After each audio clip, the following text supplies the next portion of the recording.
Kamusta mga ka-Chisflix? Narito na naman tayo para ibahagi ang maiinit na balita sa mundo ng entertainment. Sa pagkakataong ito, pag-uusapan natin ang breakup ng Hollywood actress na si Dakota Johnson.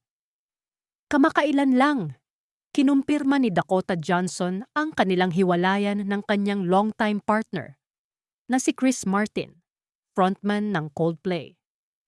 Ayon sa mga ulat, nagpasya raw silang maghiwalay matapos ang ilang taon ng relasyon. Maraming fans ang nagulat sa balitang ito dahil kilala sila bilang isa sa mga low-key couples ng Hollywood.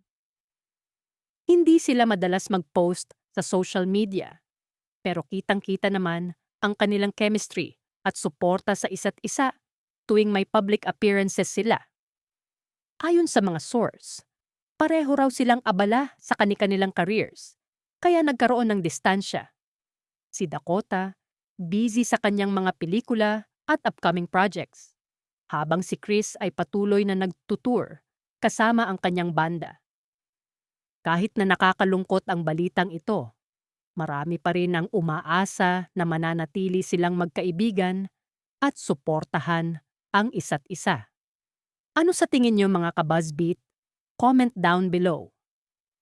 Para sa iba pang mga balita at chika sa mundo ng entertainment, don't forget to like, share, and subscribe.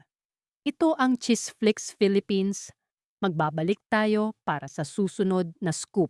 Subscribe para sa mga susunod na ulat at chismis. Chisflix na!